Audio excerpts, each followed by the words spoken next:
Hello, Namaskar. This is Firstpost and you're watching Vantage with me, Palki Sharma.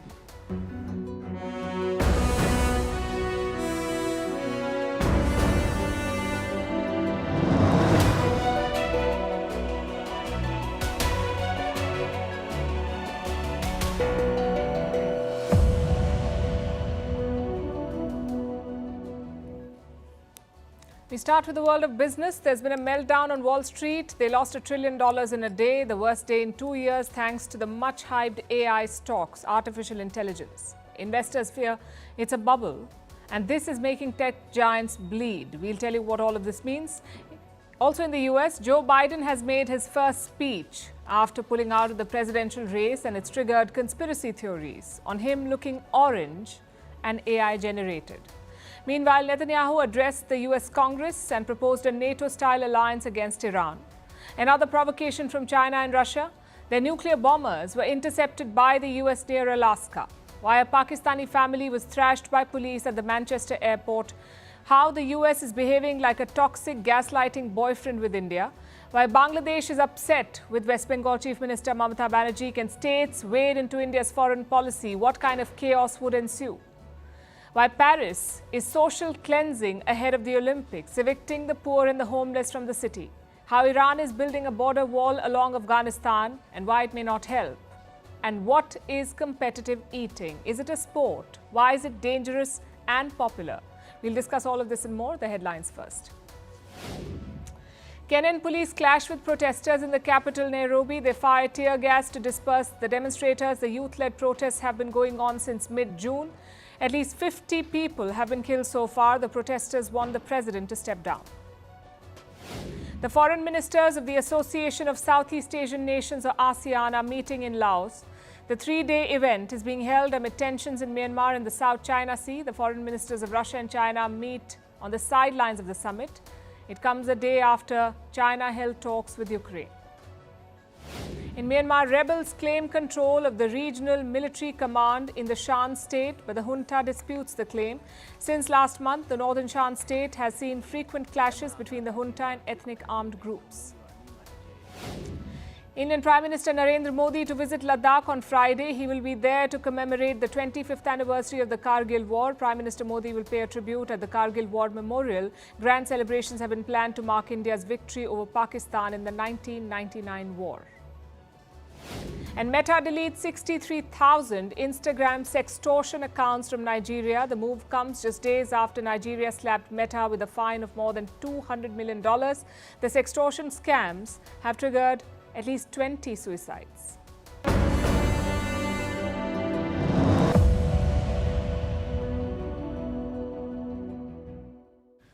Wall Street is bleeding. There was a mass sell-off on Wednesday. Investors lost as much as $1 trillion. $1 trillion in a day. And it may not be over just yet. So what triggered this fall? Artificial intelligence, or AI. It is like a ticking time bomb. Let me show you a list. These are tech companies. They were riding high on the AI wave, but now they're losing money. Nvidia, the biggest seller of AI chips, was down by over 6% yesterday. Broadcom, more than 7% down. Supermicro Computer, more than 9% down. And tech giants who made big bets on AI also saw losses in Wednesday's trade. Apple dropped by almost 3%. Microsoft, more than 3%. Meta, the parent company of Facebook, lost 5.6%. And Alphabet, that owns Google, lost 5%. The stock saw some recovery today, but the Nasdaq has opened in the red again. It was down by over 200 points about an hour ago. And this is quite a fall. Because until recently, there was massive demand for these stocks. AI triggered a rally in the tech sector. Big tech was sold on the promise of AI. They said it's the next big thing. It is the future. Google CEO Sundar Pichai has compared the AI breakthrough to inventions like fire and electricity. Microsoft CEO Satya Nadella said, "We are entering a golden age and AI is going to be good for humanity." Apple CEO Tim Cook is also bullish on artificial intelligence, as is Meta's Mark Zuckerberg. And all these tech titans have repeated such claims over and over again. We're going to lead this wave in terms of the next generation of AI infrastructure that's needed. Google search is generative AI at the scale of human curiosity. And it's our most exciting chapter of search yet. Together, all of this goes beyond artificial intelligence. It's personal intelligence, and it's the next big step for Apple. Big tech went all in on AI, and investors bought into their sales pitch. In the last 1 year, they've poured some $9 trillion into this space, $9 trillion. But now the investors are pulling out. A large number of them are pulling out, at least. They feel that there's a bubble and that the hype around AI is overblown. Now, tech companies are spending billions of dollars on artificial intelligence. They're buying chips, they're buying data centers, and soaking up massive amounts of power just to get their AI services up and running. And the result is this. The expenses of these companies are soaring. Microsoft has spent $14 billion in 1 quarter in capital expenditure. And this spending was driven by AI. What is capital expenditure? It is the money that a company spends on buying physical assets, stuff like chips and servers in this case, which are used to develop AI tools. This money, the money spent on building this infrastructure, is called capital expenditure, or CapEx in short. So Microsoft spent $14 billion in just 3 months. And they're not done yet. They're expected to divert more and more money into AI-related expenses. And the other players don't want to be left behind. They're also trying to match these numbers, if not beat them. Alphabet's CapEx stood at $12 billion. Again, this expense is for a single quarter, $12 billion. Meta, $7 billion. The company is projected to spend up to $40 billion in the entire year on AI-related capital expenditure. And finally, we have Amazon. They spent some $14 billion, so same as Microsoft. Long story short, big money is being thrown at AI, and the tech giants have no plans to stop.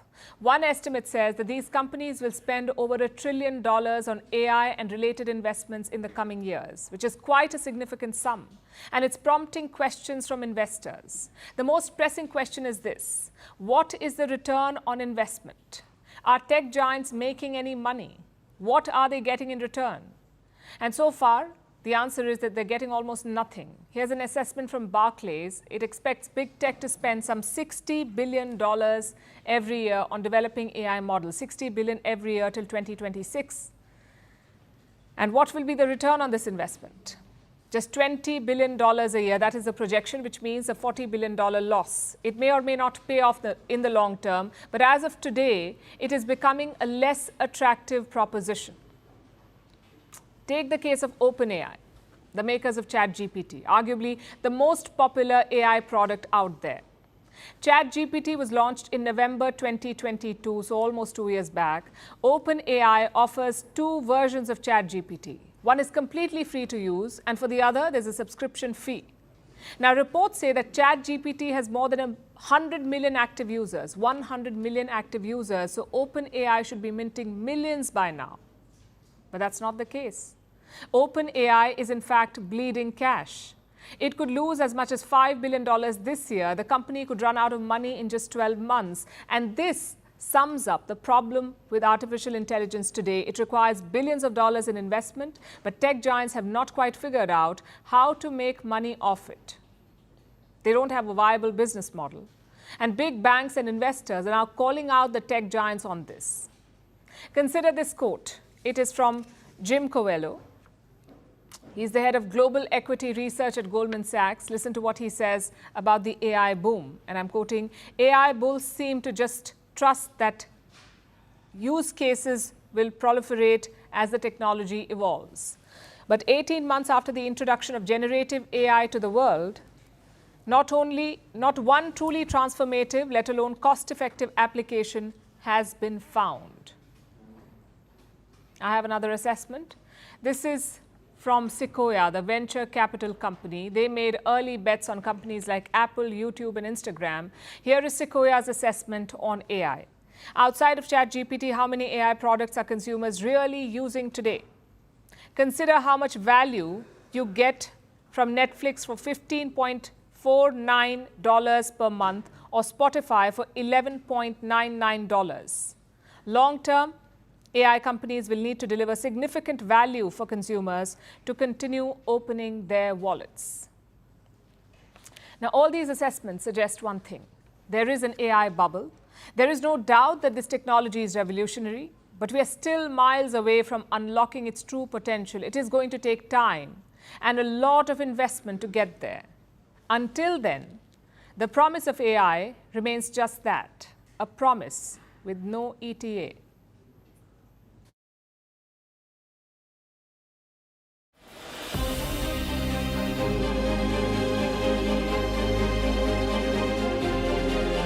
I revere this office, but I love my country more.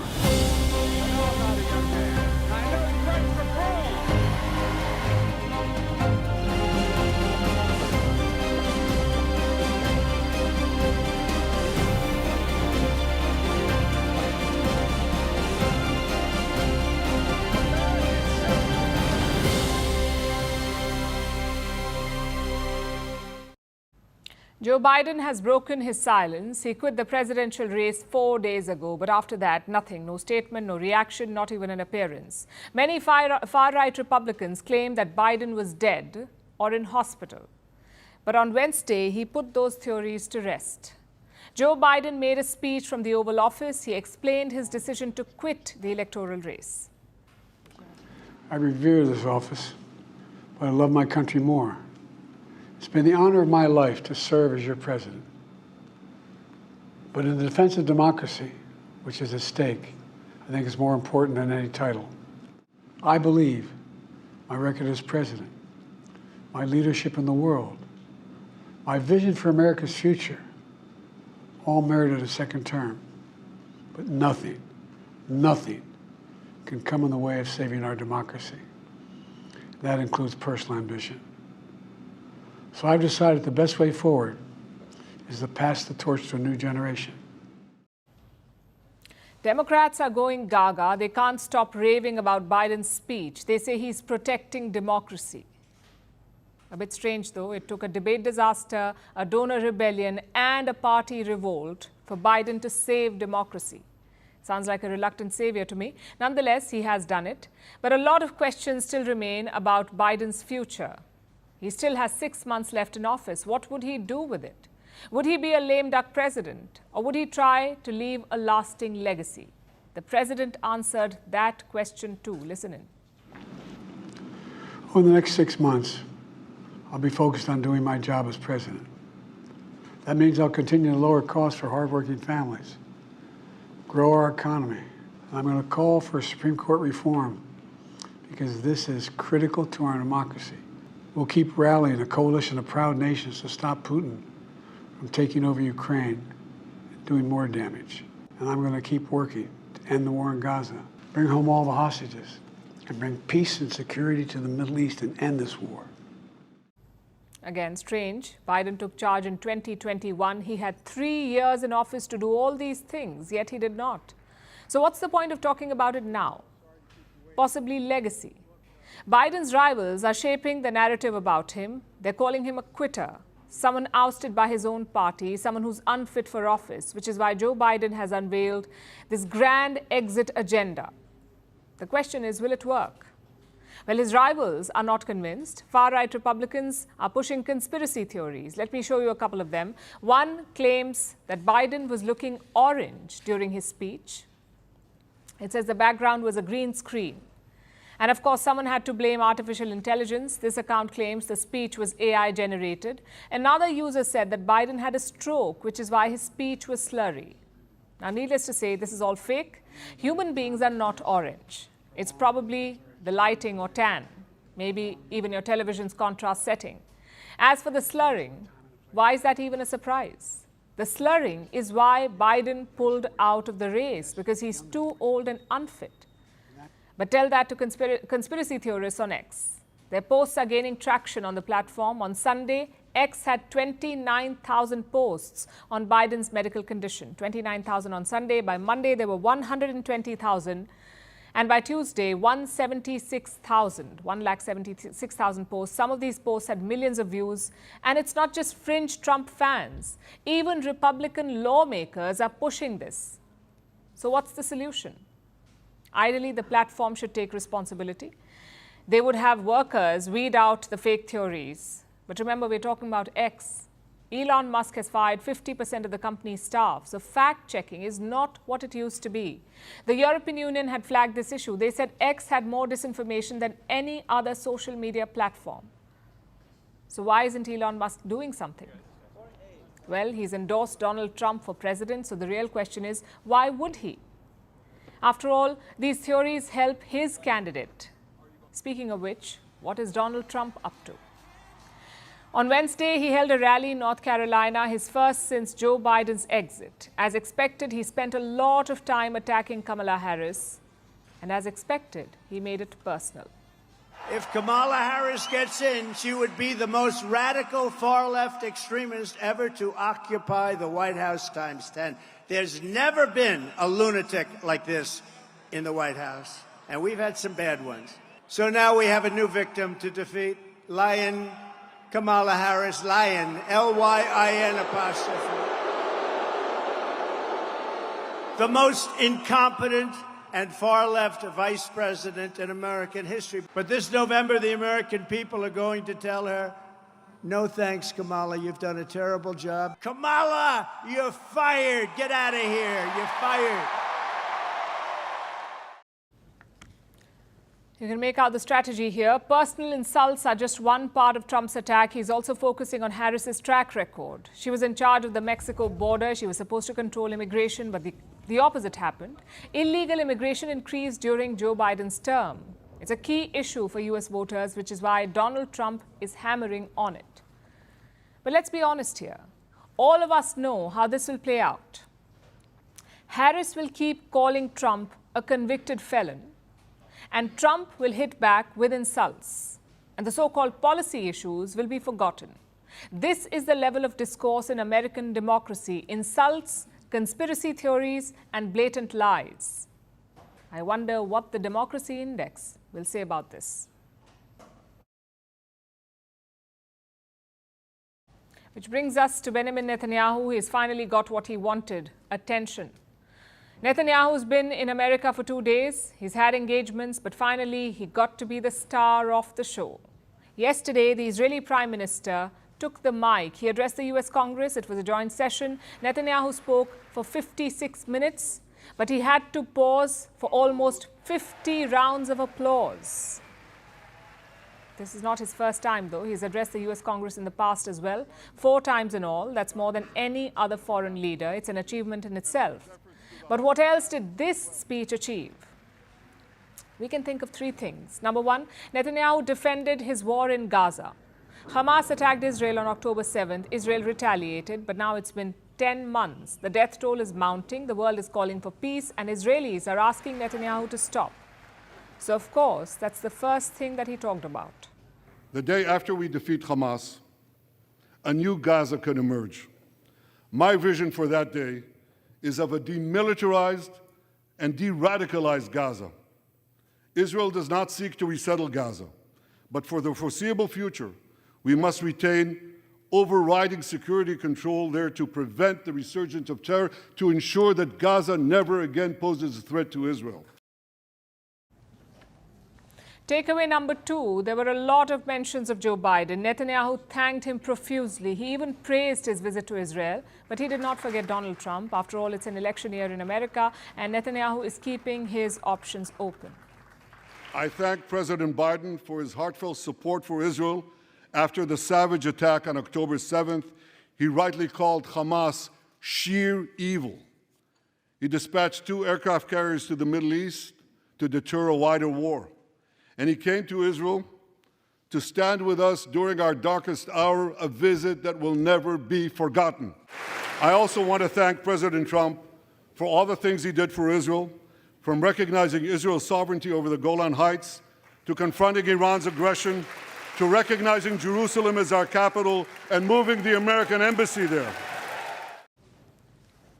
With all the thank yous done, it was down to business to talk about what Netanyahu really wanted. Which brings us to takeaway number 3, the Abraham Alliance. Netanyahu floated the idea during his speech. He proposed a security alliance forged by America and Israel to stand up against Iran's so-called axis of terror.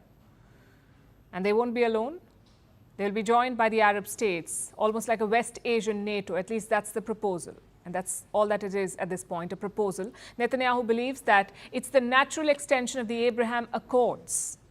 That's Israel's normalization deals with Arab states. They're called the Abraham Accords. Now he wants an Abraham alliance. We meet today at a crossroads of history. Our world is in upheaval.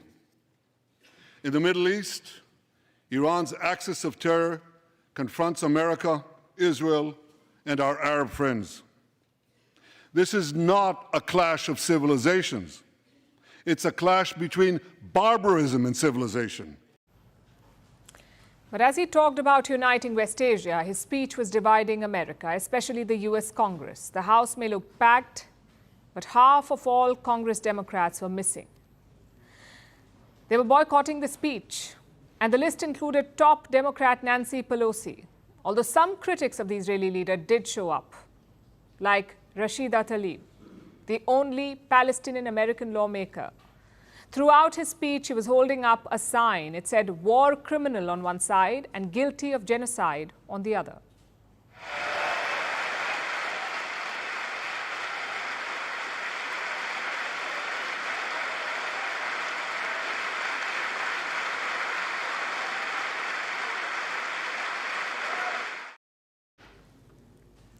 But while Democrats are missing, Netanyahu had a special guest in the room.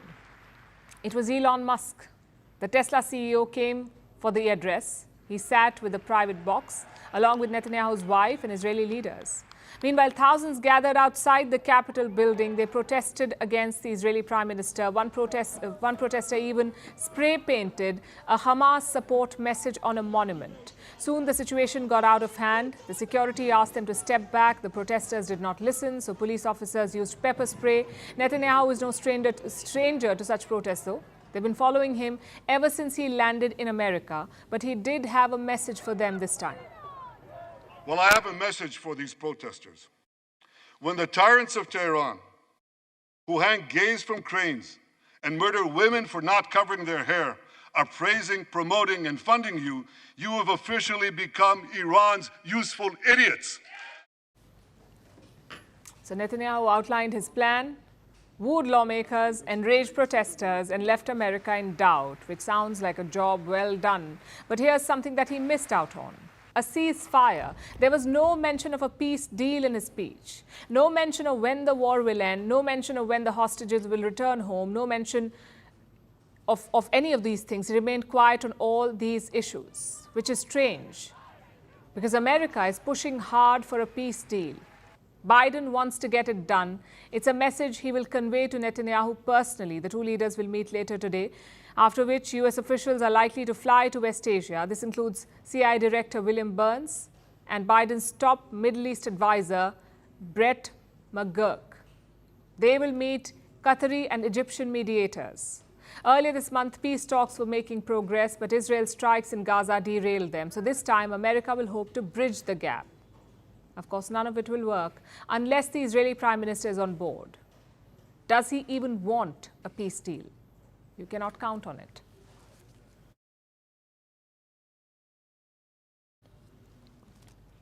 Washington, D.C. wasn't the only American hotspot yesterday. There were also startling developments at the other end of the country. The U.S. was forced to scramble its jets because some unwelcome guests were seen in the west, near the state of Alaska. A fleet of aircraft entered America's air defense identification zone. Aircraft from Russia and China. These were 4 nuclear-capable bombers, 2 Russian Tu-95s and 2 Chinese H-6s. And they weren't alone, of course. Bombers always travel with company. These bombers were accompanied by Su-30SMs and Su-35s. The aircraft were apparently conducting joint training drills. You can see them in this video. The Russian bomber is being refueled mid-air, which is a standard drill to prepare for long-range missions. This video that you see was released by the Russian Defense Ministry. They were rather nonchalant about this whole incident. The US, on the other hand, was not. Let's show you a statement from NORAD, the North American Aerospace Defense Command. It's a joint command of the American and Canadian Air Force. and it is their job to secure the area around Alaska. Now, NORAD detected the Russian and Chinese aircraft. It noticed them entering America's Air Defense Identification Zone, or ADIZ. The ADIZ is the shaded area on this map. Any aircraft that enters this zone needs to notify the United States. It isn't illegal to enter the area, but the US wants to be informed. That is why it intercepts aircraft that enter this zone. NORAD did that yesterday as well. It scrambled jets to escort the Chinese and Russian bombers. The US deployed F-16s and F-35s. Canada sent CF-18s. You can see the Western aircraft in the footage released by Russia. They took up positions near the Russian and Chinese planes and flew alongside them. And this was the NORAD statement about the incident. They say, and I'm quoting, "The Russian and PRC aircraft remained in international airspace and did not enter American or Canadian sovereign airspace. This Russian and PRC activity in the Alaska ADIZ is not seen as a threat. And NORAD will continue to monitor competitor activity near North America and meet presence with presence." The Americans were meeting presence with presence, basically telling China and Russia that the US was watching. Russia clearly doesn't care. This is not their first foray into the Alaskan identification zone. Russia sent bombers there in May as well, and before that in February. And this happens every few months, it seems, so it shouldn't be a big deal, especially as the US keeps doing the same as well. Russia intercepted 2 American bombers earlier this year near the Arctic. So it seems both countries, the US and Russia, keep playing these little mind games. But yesterday's incident was different for one simple reason. China was involved. China doesn't really do this often. It usually stays away from the American identification zone, but yesterday it sent nuclear-capable bombers to the area, and that is a massive escalation, even if it was completely legal. Beijing later tried to downplay the incident. This action does not target any third party and is in line with relevant international law and practice and has nothing to do with the current international and regional situation. China was saying don't read too much into this. They said it was a regular training exercise and nothing sinister. But Washington isn't likely to believe that. China sent nuclear-capable bombers to the American identification zone for the very first time, and it likely won't be the last. It was a challenge for supremacy in the Pacific and Arctic regions, and a joint Sino-Russian challenge at that. Will the US respond in a similar fashion, or will it ignore this provocation? We'll probably find out soon enough.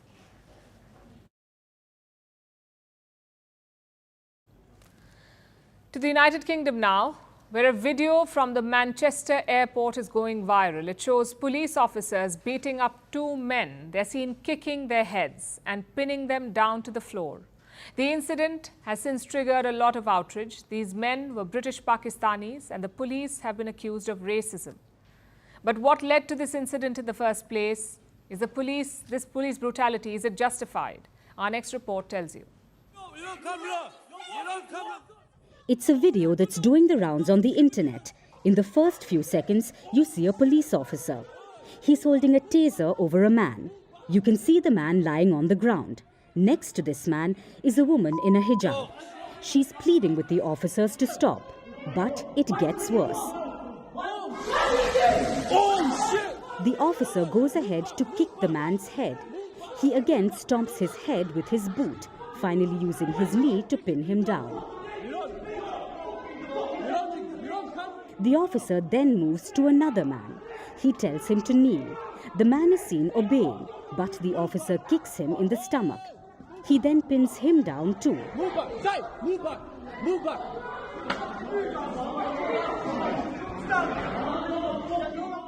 Amid all this, 2 female officers are also seen present. They try to prevent 3 men from filming the whole incident. Leave it. Why are you taking it for? Leave it. Auntie! This took place at the Manchester airport. The police in the video are British police officers. The arrested men and women belong to a British Pakistani family. Ever since the video was shared, it's left social media enraged. The police have been accused of racism. There were also protests outside the Manchester police headquarters. People joined in to denounce police brutality, and they demanded accountability. A woman with schizophrenia was shot dead. Pakistan too waded into this. Its Foreign Office spokesperson raised concerns about the excessive use of force in the video. The Pakistan mission in Manchester also jumped into action. It got in touch with the community and also talked to the local police. But what exactly led to this incident? The police have now come up with a statement. They say it started when the police tried to arrest one of the family members.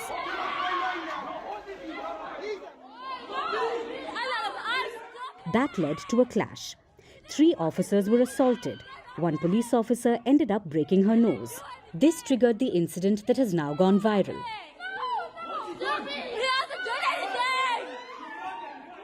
Manchester police also acknowledged the conduct of its police officers. One of them has been suspended since then. UK Prime Minister Keir Starmer too spoke about this. Well, I have seen the footage, and for that reason I do understand the public concern. Obviously action has now been taken in relation to the suspension of an officer, and the Home Secretary is already having those discussions with the Mayor of Manchester. I think they've already happened, or they're taking place as we speak. But the public, as well as UK lawmakers, aren't satisfied with this. They want an independent probe. And while the trigger for the current incident is yet to be established, questions are being raised over anti-Muslim hate crimes in the UK. It has only surged since the Gaza war last October. Reports suggest there has been a 335% increase in crimes targeting Muslims in the United Kingdom. Between October 7th and the 7th of February, there have been 2,010 Islamophobic incidents. Muslim women were targeted in 2 out of every 3 recorded incidents, which makes this latest incident even more alarming. British trade unionist Howard Beckett has described the attack as the most brutal of police assaults on 2 men. For now, the Manchester police is probing the incident, but they have a lot of questions to answer. One of the most important being what justified this brutal assault.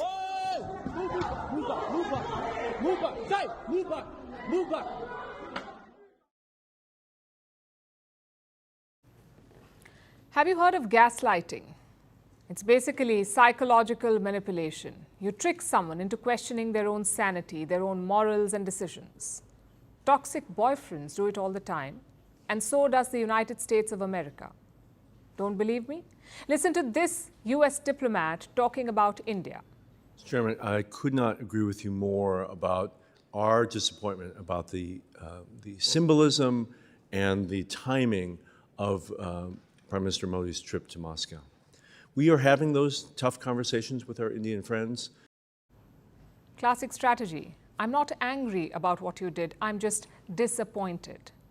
Well, we've got news for the United States. New Delhi doesn't need validation. Also, let's just check the calendar. These comments were made in Washington on Tuesday. Guess who was also in Washington on Tuesday? Benjamin Netanyahu, a man whose war has killed more than 38,000 Palestinians. Doesn't that count as bad symbolism? I guess not. But let's focus on India for now. The man you just heard is Donald Lu. He's in charge of America's foreign policy in South Asia. This week, he spoke to the US Senate. He was asked about Prime Minister Modi's recent trip to Moscow. What you heard was his response. Just 2 problems, though. One, it's none of Washington's business. As a friend, you can always share concerns, but you do so privately, not in a televised Senate meeting. But then again, maybe that's the whole point. Use a public forum to build pressure. Of course, New Delhi is having none of it. Listen to what the Foreign Ministry spokesperson said today. You must understand that India has long-standing relationship with Russia that is based on mutuality of interests. In a multipolar world, all countries have the freedom of choice. It is essential for everybody to be mindful of and appreciate such realities. Which brings us to the second part of gaslighting, which is also problem number 2. The US is doing the same thing. You see, Donald Lu is also in charge of Pakistan. So he spoke about Washington's Islamabad policy as well. And what did he say? That China is Pakistan's past, America would be the future. How do we leverage our position with Pakistan, our historic relationship, given also our relationship with India, and that's developing very quickly? How do we balance that and keep that in our advantage? In the 2 seconds I have, I'll say, China is the past in terms of investments in Pakistan. We are the future. How about that? India should stay away from America's rival, which is Russia, but America can support India's rival, which is Pakistan.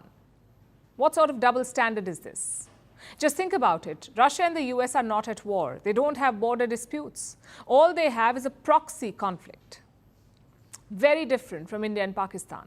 Pakistan's policies have actively hurt India. Their terrorists are still launching attacks in Jammu and Kashmir. They are killing Indian soldiers. And what does Washington do? Promise more support to Pakistan.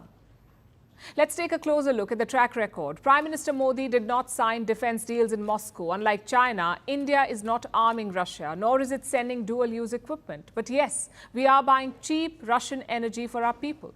Even Donald Lu admitted this. He said no major arms deals were signed in Moscow. We did not see any new major defense deals. We saw no major discussion of technology cooperation. In addition, you have Modi having said in front of Putin on live television his feeling that the war in Ukraine could not be won on the battlefield. Not just that, Prime Minister Modi also gave a message of peace. He reiterated his opposition to wars and he condemned the death of children. Now compare that to Washington. In 2022, they announced a new military package for Pakistan, almost $450 million to upgrade their fighter jets. In 2023, Pakistan renewed a military deal with the United States, a deal that allows Washington to sell arms to Pakistan. So if anyone should be disappointed, it is India, because US policy actively threatens India's national security.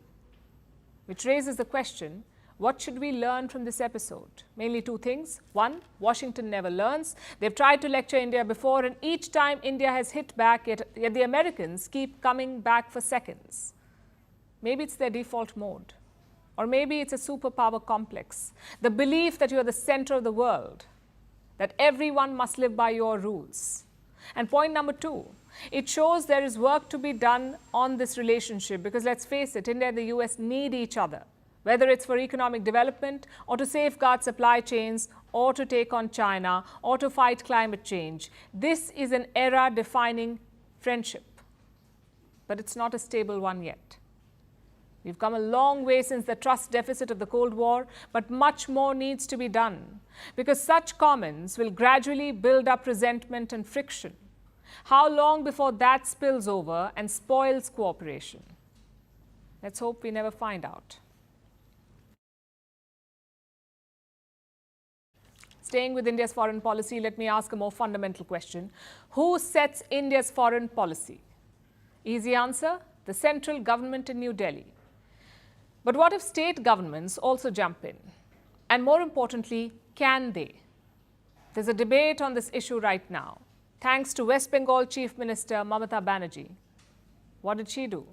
Well, last week, there were protests in Bangladesh. More than 100 people were killed, many more were injured, and amid the violence, Mamata Banerjee issued an offer. She said if refugees came from Bangladesh, she would offer them shelter. I won't comment on Bangladesh. Whatever there is to say, the Indian government will say. But if helpless people knock on Bengal's doors, we will give them shelter. Just one problem though, that's not her offer to make. So Bangladesh has pushed back. They've lodged a formal complaint with the Indian High Commission in Dhaka. We have received a diplomatic note, a communication from the Bangladeshi side protesting the comments made by Chief Minister of West Bengal. Again, I would like to underline that under the 7th Schedule, List 1, Union List, Item 10 of our Constitution, the conduct of foreign affairs and all matters which bring the Union into relation with any foreign country are the sole prerogative of the Union government. The law does check out. Foreign policy is the central government's domain. The states have no business there. Yes, they can give suggestions to the foreign ministry, but that's it. You cannot take matters into your own hands. And it's not just West Bengal, by the way. Kerala has done something similar. They have appointed a so-called foreign secretary, an official to handle Kerala's affairs abroad. Now, this is a slippery slope because foreign policy is not like your tax or liquor laws. You can't have different ones for different states. It must be one single policy. The makers of our constitution recognized this. They wanted India to speak in one voice abroad, which is why the center sets the foreign policy. Imagine if that wasn't the case. What if Jammu and Kashmir had its own foreign policy to negotiate with Pakistan? What if Tamil Nadu had its own policy to reach out to Tamils in Sri Lanka? What if Punjab had its own policy and faced pressures from Khalistanis? And what if Arunachal Pradesh had its own foreign policy? Would they negotiate with China for recognition? Do you see why this is chaotic? National interest would take a back seat and regional interest would triumph. The makers of India's constitution wanted to prevent that, so certain powers were left only to the center, like foreign policy and defense.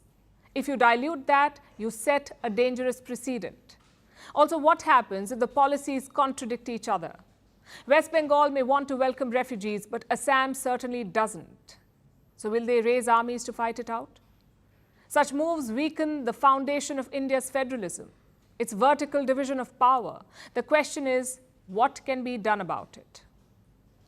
First is to set the record straight. The BJP has called the Kerala government's move unconstitutional. Let's see if a legal challenge follows. If it does, the courts can step in and offer closure. Secondly, we need to heal federal divisions. And this goes beyond just foreign policy. Consider the row between West Bengal and the CBI.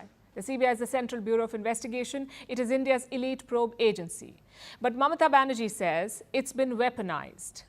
So in 2018, she shut the CBI out from her state. She withdrew West Bengal's general consent to the CBI. That matter is now in court. Another example is the new citizenship law, or the CAA. The Indian Parliament has passed it. The Supreme Court of India has refused to stay it, yet some states have passed resolutions against it. They say we will not abide by the CAA. And do not get us wrong, there are problems on the other side as well. Look at what Tamil Nadu's governor is doing. He's refusing to sign bills passed by the state government, refusing to read the speeches prepared by the government, and holding up crucial appointments. Again, this is not what the Constitution envisioned. Governors are supposed to be nominal figures. The real power lies with the government. And all of this points to one problem: strains in India's federal structure. Think of it as a machine with many gears. All of them must work together for India to progress. They must cooperate and complement. And most importantly, not step on each other's toes. We often say that federalism is India's strength, and it truly is.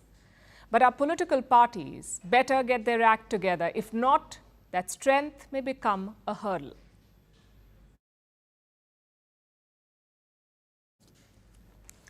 Now let's turn our attention to Paris, the capital of France and the host city of the Olympic Games this year. Paris says it wants inclusive and socially responsible games, which is ironic because the city couldn't be farther from this goal.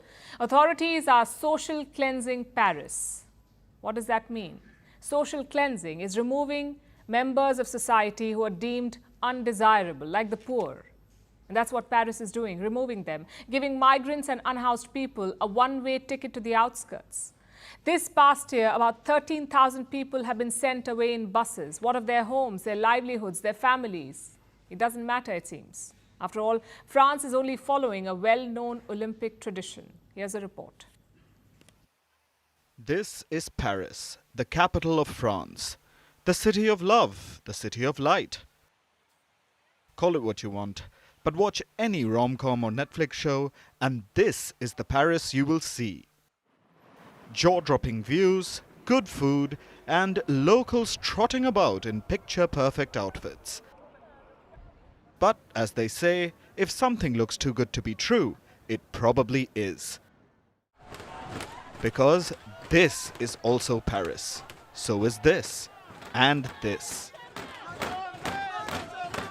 But the government doesn't want you to know that, especially with the Olympic Games beginning tomorrow on July 26th, which is why the Olympic host city is quietly cleaning up. It is forcibly relocating migrant and unhoused people, it is targeting those who are already among the most vulnerable, including entire families and children.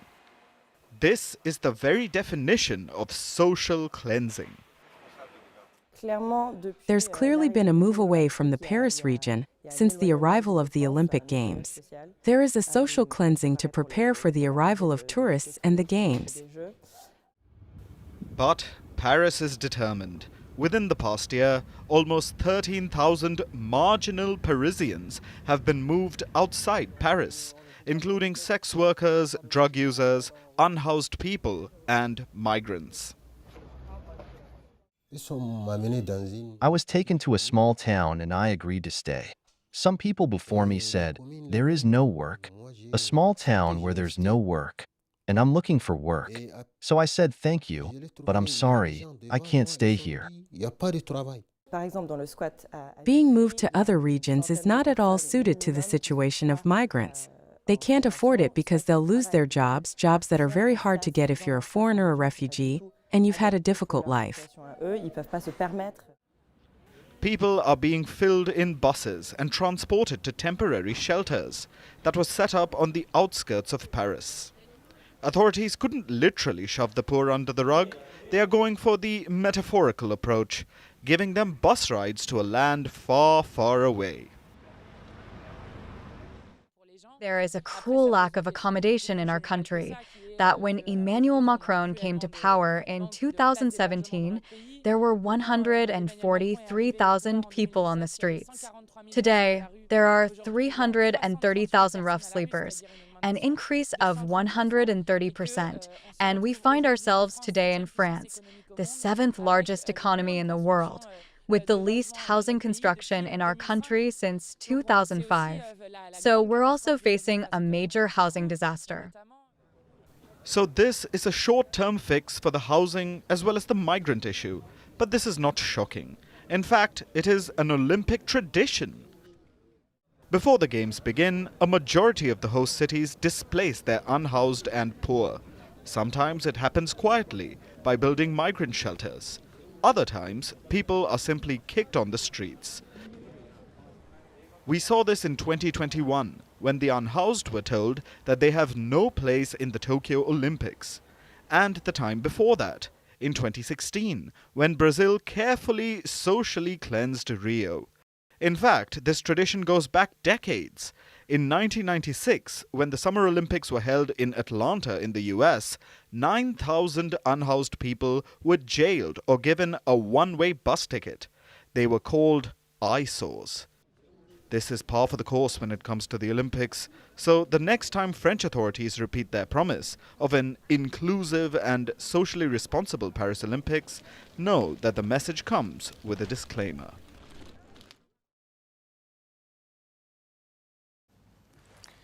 Do you remember Donald Trump's first term as the US president? Do you remember how he won the 2016 election? He had a number of catchphrases, most of them controversial, but undoubtedly popular. And one of the more famous chants was this. And we are building a wall on the southern border, which is absolutely necessary.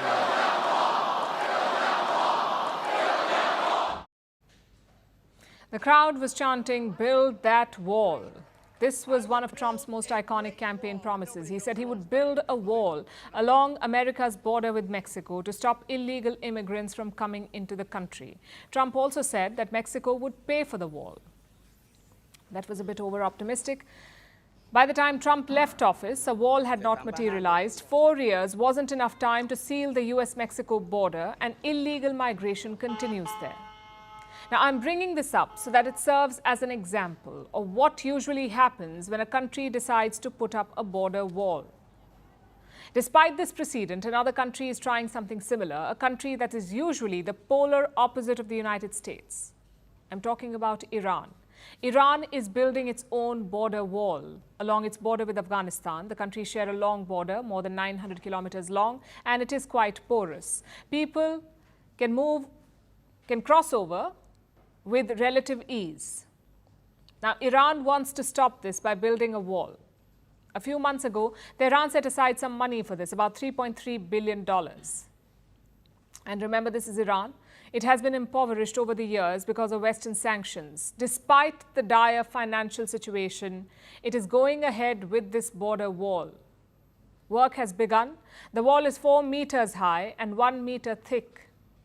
It is being built in northeastern Iran, in the Razavi or central Khorasan province, to the north and south of a major border town. This region has become a gateway for illegal Afghan immigrants. And Tehran is fed up. It says that it is currently hosting more than 6 million Afghan refugees. Some of them fled the Taliban, others fled natural disasters, and some came looking for better economic opportunities. Well, whatever the reason, millions of Afghans keep pouring into Iran. These refugees might be harmless, but they aren't the only ones who cross over. There are also more sinister border jumpers. You have the drug smugglers. Afghanistan was known for its opium and heroin, and a large part of this is smuggled into Iran across the porous borders. Then there are the terrorists, groups like the Islamic State Khorasan province, the ISKP. It is based in Afghanistan. They've conducted multiple cross-border attacks. Iran wants to put an end to all of this, which is why it is shelling out billions for a border wall. But will it work? Will a border wall put an end to Iran's Afghan problems? Probably not. And here's why I say this. The wall will have to cross varying terrain, hills and valleys and rivers and what have you. Solid concrete alone will not work. Iran will need concrete, metal fences, earthworks and levees. It won't be easy and it won't be cheap. The $3.3 billion Iran has set aside may not be enough. Plus, it won't be a one-time expense. Walls need maintenance. They will also need to be patrolled, so it's an endless expense. Then there's the matter of the length. Iran plans to wall off about 1/3 of its border, 1/3. What about the remaining 2/3? Look at it from a refugee's point of view. They're uprooting their lives, leaving home and everything they know. They may travel hundreds of kilometers before even reaching the wall. So after all of that, why would a partial wall deter them? Iran can't stop at 300 kilometers. If the wall is to work, it needs to be complete. And even then, it may not be enough. Because look at the other examples. There's a wall between Turkey and Syria. Migrants still keep getting through. There's a wall between North and South Korea, but you still have North Korean defectors. There was the Berlin Wall after the Second World War, but people still got across, and finally, it was torn down. And it just shows that walls may be an outdated concept now. Perhaps Iran is better off just increasing border patrols. Do you like hot dogs? Can you eat 5 of them in 10 minutes? How about 10 or 20? What about 76 hot dogs in just 10 minutes? I know it sounds impossible, but it has been done. 76 hot dogs is only 7 short of the maximum capacity for humans. But it is a world record, and it was set at a competitive eating event where participants push their bodies. They compete to eat the maximum amount of food in a limited amount of time. They chomp their way to victory, but often pay a heavy price for it. The side effects include, ironically, the lack of hunger. So why do people compete as speed eaters? Is it a legit sport? Why does it have such a vast fan base? Here's a report. Ready, set, chomp. This is the world of competitive eating, where participants compete to eat the most amount of food in a limited period of time. Oh, he's up to 8. 1, and eating time is up. It sounds bizarre and even dangerous, but yes, this is a sport, and there's a growing appetite for speed eating the world over. There are international competitions, millions of reels and TikToks, and brand endorsements worth thousands of dollars. What do people eat in these competitions? Well, it's a long list, starting with hot dogs, which are a favorite, to chilies and even lime pies. It got dirty, it got messy, but if you're not trying to get your face dirty with pie, you're not doing it right. Competitive eating is not about gluttony, it's not about overeating, which can be easy. Competitive eating, on the other hand, takes skill. Like all sports, speed eating is a body and mind game. Both these have to be trained, and speed eaters go to many lengths to do so. How? eating titans start with expanding their stomach capacity. There are elite regimes to do this, but the most common one is this. Eaters drink vast volumes of liquid. This can be water, watermelon juice, or even soda. Their volume expands the stomach quickly because it's easier to process liquids. The second step is to improve their technique. Like when eating hot dogs, competitive eaters follow what's called the Solomon method, named after King Solomon, who, as the legend goes, threatened to cut a baby in two. Elite eaters do the same to a hot dog. They split the meat and the bread. Then they drown the bread in water and down it quickly. Then they chomp their way to victory through the sausage. This is faster than eating an entire hot dog at once. Research says that human speed eaters have become so fast that they can eat faster than wild animals, including bears and coyotes. And how much do they usually eat? It depends on what they're eating. But for hot dogs, the record is 76 hot dogs in 10 minutes. While you chew that over, let's state the obvious. Speed eating is dangerous.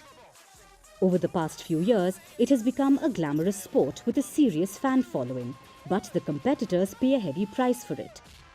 Some eaters consume so much food during the competition that by the end of it, they're out of breath. Because the heavy amount of food shifts their organs. It stops their lungs from expanding and they can't breathe easily. This is a short-term issue. Long-term competitors can stop feeling hunger. That's because the mind is so used to feeling full, so eaters sometimes go for days without any food. They just don't feel hungry. What's more, speed eaters can have unhealthy diets because much of what they eat in competitions is junk food, so they can develop heart disease and diabetes. But probably the biggest downside is this: choking. Elite competitors eat so quickly, they don't chew their food properly and they choke on the food, which can result in death. It takes guts to be a competitive eater, but many are willing to push their bodies because to them, this is what a full life looks like. Pun intended. And now it's time for Vantage Shots, images that tell the story. Typhoon Gemi makes landfall near Taiwan, killing at least 22 people and inundating nearby areas. Climate activists shut down a German airport by gluing their hands to the tarmac. And in a first, a French Paralympian carries the Olympic flame wearing a robotic exoskeleton. Finally, we're taking you back in history. On this day in 1978, the world's first baby conceived by IVF was born. IVF stands for in vitro fertilization. It involves the fertilization of the female egg in a laboratory. Today, IVF is a mainstream medical treatment for infertility. We're leaving you on that note. Thank you for watching. We'll see you tomorrow.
From impeachments to inaugurations, if it's a political story, we are on the scene. The race for the White House is heating up. We're beating Biden. How dare he say that? If it's breaking news, we're live with the latest coverage. From the White House, the State Department, and Capitol Hill. We know the issues, but above all, we know the players to bring you the latest in-depth analysis on all the key stories that we're covering. I'm Eric Ham. Join me from Washington here on Firstpost America.